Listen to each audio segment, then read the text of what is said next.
Hello friends, मैं अंबिका कुमारी और आप देख रहे हैं लेट्स लर्न विथ अंबिका। कैसे आप सभी? उम्मीद है बहुत अच्छे होंगे। एनसीईआरटी की आपकी सीरीज़ चल रही है जिसके अंदर हम क्लास 6 से लेकर के 12 तक पूरा कंप्लीट कराने वाले हैं। इसके अंतर्गत अभी तक हमने क्लास 6 और क्लास 7 को पूरा पूरा कंप्लीट कर लिया है। आपने नहीं देखा है तो आप प्लीज़ पहले उसे कवर कीजिए, क्योंकि आपको बहुत ज़्यादा इंपॉर्टेंट है। एक एक चैप्टर से पूरा फैक्चुअल डेटा आपको मिलेगा और बहुत ही मज़ा आएगा, क्योंकि एनसीईआरटी आपका अगर सही मायने में देखा जाए तो ज्योग्राफी के लिए बेस्ट है। और ज्योग्राफी में आपको कुछ और कहीं से देखने की ज़रूरत नहीं है, सीधा सीधा यहाँ से एनसीईआरटी से ही आपका सारा क्वेश्चन पूछा गया था। प्रीवियस क्वेश्चन की अगर हम बात करें तो सिर्फ और सिर्फ इसी पर रिलाई करना है, ज़्यादा से ज़्यादा इसका रिवीजन करना है। तो यहाँ पे आपको मैं जो क्वेश्चन करवाऊँगी, एनसीईआरटी बेस्ड क्वेश्चन मैंने आपको पहले भी करा रखा है। आपको डिस्क्रिप्शन बॉक्स पे लिंक मिल जाएगी प्लेलिस्ट की, आप जाके विजिट कीजिएगा। एनसीईआरटी की पूरी चैप्टर वाइज एक एक चैप्टर में जितने क्वेश्चंस अराइज हो सकते हैं वो सब बहुत ही सुंदर दृष्टि की एक बुक में कंपाइल किया गया है। तो वो पूरा कंपाइलेशन मैंने आपको करवाया हुआ है, तो उसको आप ज़रूर कीजिएगा। आगे भी मैं आपको क्वेश्चंस करवाऊंगी, लेकिन आप अगर क्लास 6 क्लास 7 आपने कंप्लीट कर लिया है तो उसका आप क्वेश्चन भी साथ साथ में लगाते चलिए, ताकि आपको समझ में आए कि हाँ, इस चैप्टर से किस प्रकार के प्रश्न आपके बनेंगे। ठीक है, तो चलिए स्टार्ट करते हैं। और ज्योग्राफी बहुत अच्छा वेटेज रखता है हर एक एग्ज़ाम में, और बीपीएससी के लिए मैं ख़ास तौर पर बना रही हूँ। तो बीपीएससी में आपका जो है यहाँ पे बीपीएससी टीआरई 4 में आपको 8 मार्क्स का 6 to 12 में देखने को मिलेगा, और 20 से 25 तो आपको 1 to 5 में भी देखने को मिलता है। तो बहुत अच्छा वेटेज है और इससे बाहर आना नहीं है। तो आपको बस इसको अच्छे से नोट्स बनाना है। जितनी भी इंपॉर्टेंट बातें वो मैंने यहाँ पे हाईलाइट कर रखी हैं, सो दैट कि आप इसके नोट्स अच्छे से बना सकें। ये पूरा जो पीडीएफ है आपको मेरे टेलीग्राम पे मिल जाएगा, तो टेलीग्राम पे ज़रूर ज्वाइन हो जाइएगा और वहाँ से आप ये पूरा नोट्स इसका बना सकते हैं बहुत ही आसानी से। जब आप अभी सारा वीडियो कंप्लीट देख लेंगे तो आपको पूरा कॉन्सेप्ट क्लियर हो जाएगा। इसके बाद बहुत ही आसानी से आप समझ पाएंगे कि क्या मुझे लिखना है और क्या नहीं। ठीक है, तो क्रिस्प नोट्स बनाइए और उसका मल्टीपल टाइम्स रिवीजन कीजिए। सिर्फ और सिर्फ यही एक तरीका है जिससे आप पूरा एनसीईआरटी कंप्लीट नोट्स के साथ तैयारी कर सकते हैं और अपना जो सिलेक्शन है वो अपना ले सकते हैं, क्योंकि इससे बेहतर कुछ भी नहीं। अब देखिए, ये जो टॉपिक है आपका संसाधन, ये बहुत इंपॉर्टेंट टॉपिक है। जैसे जैसे आप अदर ऊपर अव्वल लेवल पे जाएंगे तो आपको समझ में आएगा कि संसाधन से बहुत अच्छे अच्छे क्वेश्चंस पूछे जाते हैं। जैसे कि नवीकरणीय संसाधन, अनवीकरणीय संसाधन आपका इसी के अंदर आता है। मानव संसाधन, प्राकृतिक संसाधन, वो सब हम आज आपको यहाँ पे कंप्लीट कराने वाले हैं। तो बस ध्यान से आपको पढ़ना है, एक एक चीज़ समझना है, और नीचे से ही ऊपर की तरफ आप जाएंगे तो आप आगे बढ़ेंगे। सीधा डायरेक्ट अगर आप छलांग लगाएंगे तो आप गिर जाएंगे। ये बात आप ध्यान में रखिएगा। इसीलिए मैं आपको क्लास 6 से ये कंप्लीट करवा रही हूँ, ताकि आप जितनी भी परिभाषिक शब्दावली हैं उसको अच्छे से आप समझ पाएँ और एक क्षमता आप बिल्ड कर पाएँ। आपके पास समय है अभी, तो बस अच्छे से लग जाइए और स्टार्ट करते हैं। संसाधन देखते हैं यहाँ पे क्या क्या इंपॉर्टेंट बातें कही गई हैं। लास्ट में जो क्वेश्चंस इसमें दिए गए हैं वो क्वेश्चंस आपको ज़रूर अटेम्प्ट करना है, ताकि आपको समझ में आए, खुद से एनालिसिस आप कर पाएँ कि ये पूरा चैप्टर आप जो अभी पढ़े हैं इसका आपने सॉल्यूशन निकाल पाया है या नहीं। ठीक है, तो चलिए, पसंद आ रहा है तो लाइक एंड शेयर ज़रूर कर दीजिएगा, और नए हैं चैनल पर तो सब्सक्राइब करके बेल आइकन दबा लीजिएगा, तभी मेरे वीडियोज़ की नोटिफिकेशन आपको समय पर मिल पाएंगे। अब संसाधन क्या है ये सभी जानते हैं। संसाधन आप सभी जानते हैं कि वो वस्तु, वो जो भी आपके उपयोगिता को दर्शाता है, यानी कि जो उपयोग में आवश्यकताओं को पूरा करने के लिए प्रयोग में लाया जाता है, वो आपका संसाधन होता है। जैसे कोई कपड़ा, कोई बर्तन, कंघी, शहद की बोतल, इस प्रकार से इसको बताया गया। तो ये आप जान रहे हैं संसाधन होता क्या है। क्लियर है? चलिए आगे देखते हैं कि क्या बातें यहाँ पे और कही गई हैं। तो कुछ संसाधन का देखिए यहाँ पे बताया जा रहा है कि कुछ संसाधनों का आर्थिक मूल्य होता है, जबकि कुछ संसाधनों का आर्थिक मूल्य नहीं होता है। अगर हम उदाहरण की बात करें तो कुछ ऐसे संसाधन हैं जैसे कि धातु, वो आर्थिक मूल्य होता है उसका। और कोई मनोरम भूदृश्य, यानी कि किसी भी प्रकार की खूबसूरती को देखने के लिए आपको कोई मूल्य नहीं चुकाना पड़ता है। तो ये दोनों ही आपके संसाधन हैं। तो यहाँ से आपको ये समझना है सिर्फ कि जो संसाधन होता है वो आर्थिक मूल्य पर भी डिपेंड करता है, और आर्थिक मूल्य किसी का नहीं है तो वो भी आपका संसाधन कहलाता है। दोनों प्रकार की चीज़ें होती है। पेटेंट, यहाँ पे एक शब्दावली दी गई है जहाँ से आपका पिछली बार टीआरई 3 में और टीआरई 2 में भी आपका क्वेश्चन बना है पेटेंट से। तो याद रखिए, पेटेंट किसे कहते हैं, तो इसका तात्पर्य किसी विचार अथवा आविष्कार पर एकमात्र अधिकार है। यानी कि आपका कुछ भी आविष्कार हो सकता है, उस पर आप अपना पेटेंट करवाएंगे तो उस पर आपका कॉपीराइट होता है, जिसको कोई और कॉपी नहीं कर सकता है। तो ये होता है आपका पेटेंट, आप जान रहे हैं। ठीक है, तो अब यहाँ पे देखिए एक एग्जाम्पल के माध्यम से बताया गया है, ताकि आप बहुत ही और बेहतर तरीके से इसको समझ पाएँ।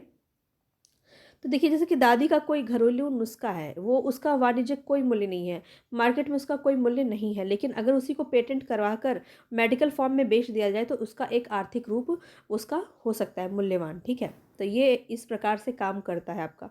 चलिए आगे देखते हैं नेक्स्ट यहाँ पे पॉइंट क्या कहा जा रहा है। तो समय और प्रौद्योगिकी दो महत्वपूर्ण कारक होते हैं। बहुत इंपॉर्टेंट पॉइंट है। संसाधन के अगर कारक की बात करें तो समय और प्रौद्योगिकी जो पदार्थों को संसाधन में परिवर्तित करता है, ठीक है। कैसे परिवर्तित करता है? तो समय लगा करके और टेक्नोलॉजी का प्रयोग करके किसी भी संसाधन को जो है परिवर्तित किया जा सकता है। कैसे, वो हम अभी देखते हैं। जैसे दोनों लोगों की आवश्यकताओं से संबंधित है। लोग स्वयं ही सबसे बड़ा संसाधन है। मतलब अगर मनुष्य से पूछा जाए क्या मनुष्य एक संसाधन है, तो बिल्कुल मनुष्य बहुत बड़ा संसाधन है। और ये लोगों के विचार, ज्ञान, आविष्कार और खोज ही है जो अधिक संसाधनों की संरचना करते हैं।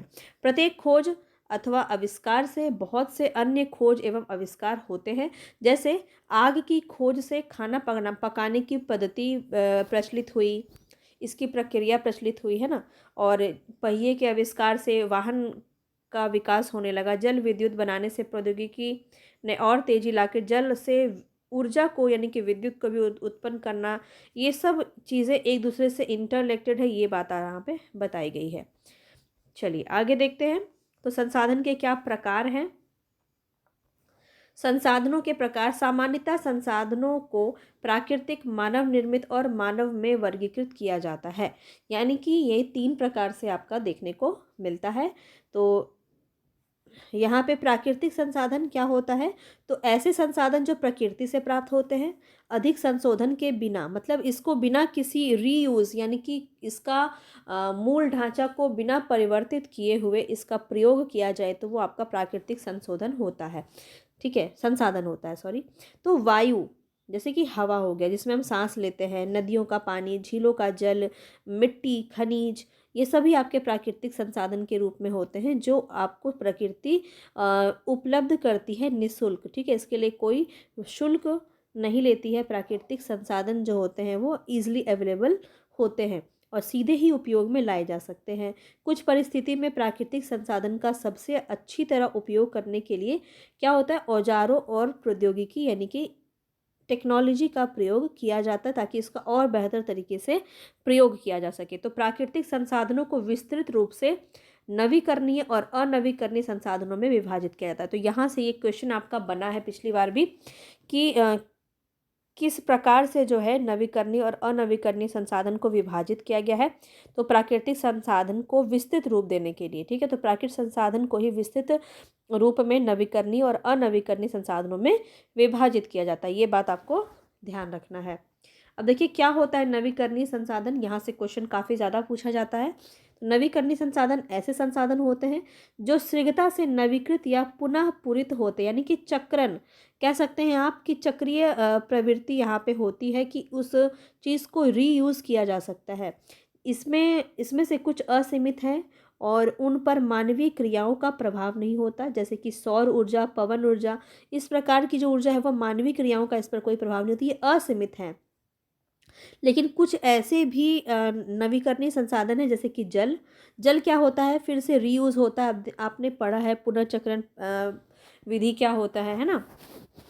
तो जल की पूरी जो प्रक्रिया होती है वो जलवाष्प के थ्रू फिर कैसे वो पानी बनता है, तो ये पूरी प्रक्रिया जो है रीयूज़ होती है और ये आपका नवीकरणीय संसाधन के अंदर आता है। मृदा हो गया, वन हो गया, तो जी लेकिन इसका क्या हो रहा है, लापरवाही से इसका यूज किया जा रहा है जिससे भंडार को प्रभावित किया जा रहा है। तो जल असीमित नवीकरणीय संसाधन प्रतीत होता है, लेकिन फिर भी जल की कमी और प्राकृतिक जल का स्रोत जो है वो आजकल सूखता जा रहा है, जो कि एक विश्व की बहुत बड़ी समस्या बनकर सामने आ गई है। अब अनवीकरणीय संसाधन की अगर हम बात करें तो इसका संसाधन क्या होता है, इसका भंडार सीमित होता है।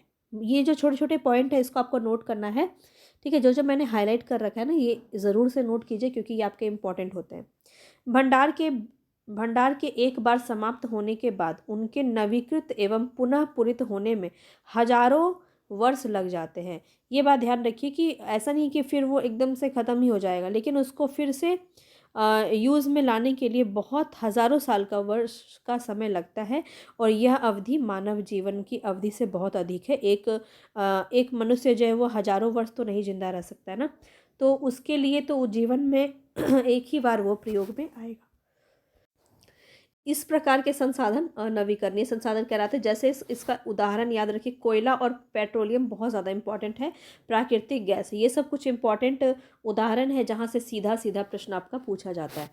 इसको जब प्राकृतिक संसाधन आपका बहुत हाई लेवल पे चैप्टर है, ये आपका आगे आप पढ़ेंगे 10th 11th में, वो बहुत अच्छे से आपको और कवर हो जाएगा। ठीक है, तो बस एनसीईआरटी को अच्छे से ब्लाइंडली ट्रस्ट कीजिए इसके ऊपर ही, इससे ये आपको धोखा नहीं देने वाला है, ये बात आप बिल्कुल अच्छे से समझ लीजिए। तो जितनी बार आप एनसीईआरटी को पढ़ सकते हैं, इसको बार बार रिवीजन कीजिए, अच्छे से नोट्स बनाइए। मैं तो यही कहूँगी कि आपका बेस्ट जो तरीका हो सकता है वो यही है कि आपको क्लास पूरा कंप्लीट देखना है। इससे क्या होगा कि आपका पूरा कॉन्सेप्ट क्लियर हो जाएगा सुन के, क्योंकि चीज़ें आप जब खुद से पढ़ते हैं, एक तो आपको बोरिंग लगेगा और दूसरी बात यह है कि जब आप खुद से पढ़ेंगे तो कई चीज़ें आपके दिमाग में स्किप हो जाती है, लेकिन जब आप सुनते हैं ना तो चीज़ें आपको ज़्यादा याद रहती है। आप खुद से करके देखना प्रैक्टिकली, आप एक चैप्टर पढ़िएगा और एक चैप्टर, वही चैप्टर, सेम चैप्टर आप सुनिएगा, तो आपको पता चलेगा कि हाँ आप इसमें ज़्यादा अटेंशन दे पा रहे हैं। तो आपको वीडियो को कंप्लीट देखना है। इसके बाद उसी दिन उसी रात में, रात को हाँ मुश्किल से आधा घंटा लगेगा, आप इसका पूरा नोट्स बना लीजिए उस चैप्टर का, जो चैप्टर आपको टेलीग्राम पे दे दिया जाता है, प्लेलिस्ट सॉरी पीडीएफ दे दिया जाता है, तो उसको आप जाके वहाँ से नोट्स बना सकते हैं और ये आपको काफ़ी ज़्यादा हेल्प करेगा। आप एग्ज़ाम के टाइम पे कोई आपको क्लास देखने की ज़रूरत नहीं है, आप उसी को अगर मल्टीपल टाइम्स रिवीजन कर लेंगे, फिर आपको ज्योग्राफी में कहीं कुछ सोचने की ज़रूरत नहीं है। तो सही तरीका मैं आपको बता रही हूँ, सही गाइडेंस आपको दे रही हूँ, बस आपको फॉलो तो खुद से ही करना है। तो ईमानदारी रखिए अपने तैयारी में और निश्चित रूप से आप सफल होंगे। तो तैयारी रखना है, साथ ही साथ ईमानदारी रखना है अपने साथ, ताकि आप इसको आसानी से कवर कर पाएँ। ठीक है, चलिए अब आगे देखते हैं। तो प्राकृतिक संसाधनों का वितरण जो है वो भूभाग, जलवायु, ऊंचाई जैसे अनेक भौतिक कारकों पर निर्भर करता है। पृथ्वी पर इन कारकों में विभिन्नता होने के कारण कारण संसाधनों का वितरण असमान है। ये पॉइंट आपको नोट करना है, बहुत ही ज़्यादा ये इंपॉर्टेंट पॉइंट है अभी तक का, तो स्टार मार्क कर रही हूँ। तो प्राकृतिक संसाधनों का जो वितरण है वो क्या है, असमान है, क्योंकि कहीं पे भूभाग की वजह से, कहीं पे जलवायु की वजह से, कहीं पे ऊंचाई, उच्चावच, नीचे भौतिक जो कारक होते हैं कुछ, तो इन सभी कारकों की वजह से इसमें विभिन्नता देखने को मिलती है। क्लियर है? अब इसको अगर मैं आपको एग्जाम्पल के माध्यम से समझाऊं, तो कोई ऐसा जगह है जहाँ पे आपका, जैसे कि झारखंड देख लीजिए, रूर प्रदेश माना जाता है आपका, तो यहाँ पे क्या है, ज़्यादा से ज़्यादा आपको खनिज देखने को मिलते हैं। तो कहीं पे आपको जलवायु की वजह से कुछ और चीज़ें मिलती हैं, तो हर जगह समान रूप से वितरण नहीं हो सकता है। तो ये सब कुछ कारक हैं जो आपके एग्ज़ाम में बहुत ही ज़्यादा पूछा जाता है। अब देखिए आगे बढ़ते हैं मानव निर्मित संसाधन के ऊपर। तो कभी कभी प्राकृतिक पदार्थ जब संसाधन बन जाते हैं तब उनका मूल रूप बदल दिया जाता है। जैसे कि लौह अयस्क उस समय तक संसाधन नहीं था जब तक लोगों ने उससे लोहा बनाना नहीं सीखा था। तो लौह अयस्क, तो अयस्क को सीधा यूज़ नहीं कर सकते हैं आप, इसको तो बनाना पड़ेगा लोहा ना। तो लोग प्राकृतिक संसाधनों का उपयोग पुल बनाने में, सड़क बनाने में, मशीन बनाने में, वाहन बनाने में करते हैं। तो जो मानव द्वारा निर्मित हो जाता है कोई चीज़, आप सीधा सीधा इसका अर्थ समझ सकते हैं कि कोई भी ऐसी वस्तु जो मानव के द्वारा बनाई जा रही है वो आपका मानव निर्मित संसाधन के अंदर आ जाएगा। और प्रौद्योगिकी भी एक मानव निर्मित संसाधन है, टेक्नोलॉजी। और ये आपके एग्जाम में सीधा सीधा पूछ लेता है, जो भाषा की वजह से आप गलत करके आते हैं। तो याद रखिए, प्रौद्योगिकी का मतलब क्या है, टेक्नोलॉजी। टेक्नोलॉजी किसके द्वारा बनाई गई है? क्या प्रकृति ने टेक्नोलॉजी दिया है? नहीं, मानव निर्मित है। तो ये आपको ध्यान रखना है। ठीक है। मानव संसाधन की अब आगे बढ़ते हैं। तो हमने दो संसाधन देख लिया, प्राकृतिक संसाधन और मानव निर्मित संसाधन। अब मानव चूंकि खुद ही अपने आप में एक संसाधन है बहुत बड़ा, तो इसके बारे में जानते हैं। तो लोग और अधिक संसाधन बनाने के लिए प्रकृति का सबसे अच्छा उपयोग तभी कर सकता है जब उसके पास ऐसा करने का ज्ञान हो, कौशल हो, और क्या हो, प्रौद्योगिकी यानी कि टेक्नोलॉजी उपलब्ध हो। तो इसी वजह से जो है मनुष्य एक विशिष्ट प्रकार का संसाधन है। अतः लोग मानव संसाधन हैं। जो हम सभी लोग हैं ये क्या है, मानव संसाधन है। यहाँ पे कुछ पॉइंट छूट रहा है क्या? देखिए यहाँ पे मानव संसाधन के बारे में बताया गया है कि इससे क्या तात्पर्य है। लोगों की संख्या और योग्यता मानसिक तथा शारीरिक भी होती है, और यद्यपि मानव को संसाधन बनाने के लिए क्या इसके संदर्भ में बहुत सारे मतभेद हैं, इतना होते हुए भी तथ्य से इनकार नहीं किया सकता। मूलतः मनुष्य की कुशलताओं ही भौतिक पदार्थों को मूल्यवान और संसाधन बनाने में सहायक होती है। तो यहाँ पे आपको कुछ इम्पॉर्टेंट वैसा नहीं है। मानव संसाधन आप समझ रहे हैं कैसे इम्पॉर्टेंट है कि अब जैसे कि टीचर के लिए वैकेंसी चाहिए होती है सरकार को, तो वो वैकेंसी लाती है। तो उसमें क्या होता है, कोई भी कुम्हार, लोहार या फिर कोई डॉक्टर या किसी भी तरह की जो कौशल वाले व्यक्ति हैं उसको टीचर नहीं बनाया जा सकता है। टीचर बनाने की एक अलग क्राइटेरिया है, उसी के वजह से वो टीचर बन सकते हैं। तो अनेक अलग अलग सबकी जो है कैपेबिलिटी होती है, उसी के आधार पे लोग अपने अपना अपना काम करते हैं, और ये अपने आप में देश को विकास करने के लिए, विश्व का विकास करने के लिए अपना अपना योगदान देते हैं। तो ये इस वजह से मानव जो है एक संसाधन की तरह इस्तेमाल हो रहा है। क्लियर है? चलिए आगे देखते हैं। इसीलिए मैंने आपको शिक्षा से ही जोड़ के बताया ताकि आप और अच्छे से रिलेट कर पाए। अब देखिए संसाधन का संरक्षण भी तो आवश्यक है। तो यहाँ पे देखिए सतत पोषीय विकास जो है ये काफ़ी इम्पॉर्टेंट आपका एक शब्दावली है, इसको समझिए। सतत पोषणीय विकास आगे भी काफ़ी बार आपको ये मिलेगा, तो इसको अच्छे से समझ लीजिए। संसाधनों का सावधानी पूर्वक उपयोग ताकि न केवल वर्तमान पीढ़ी की अपितु भावी पीढ़ियों की आवश्यकताएं भी पूरी हो सके। इसी को हम क्या कहते हैं, सस्टेनेबल डेवलपमेंट। ये आपने देखा है कि अभी जो सरकार की नीतियाँ आपकी आ रही हैं वो आपके सस्टेनेबल डेवलपमेंट के ऊपर आ रही है, ताकि रीयूज़ किसी चीज़ को जो है पुनः चक्रण की पद्धति अपनाना और इस तरह की चीज़ें, इकोसिस्टम को अपनाना, ये सब क्यों हो रहा है, ये इसी वजह से हो रहा है ताकि एक सस्टेनेबल डेवलपमेंट को बढ़ावा दिया जा सके। ठीक है, तो ये आपका संसाधन संरक्षण के तहत ही आ जाता है। तो इसको हम देख लेते हैं। संसाधनों का सतर्कतापूर्वक उपयोग करना और उन्हें नवीकरण के लिए समय देना संसाधन संरक्षण कहलाता है। संसाधनों का उपयोग करने की आवश्यकता और भविष्य के लिए उनके संरक्षण में संतुलन बनाए रखना ही क्या कहलाता है, सतत पोषणीय विकास कहलाता है। जैसे कि अगर हम पानी का यूज़ कर रहे हैं और बहुत ज़्यादा पानी अगर हमने पूरा टैंक खाली कर दिया, तो फिर नेक्स्ट जो जिसको भी अब पानी का काम होगा उसके लिए तो दिक्कत हो जाएगी ना। तो इसका मतलब यही है कि भविष्य के लिए भी हमें सोचना है अभी से, और इसीलिए कहा जाता है कि पौधे ज़्यादा से ज़्यादा लगाएं ताकि हमारा जो आने वाला पीढ़ी है वो भी पर्यावरण का लाभ ले सके।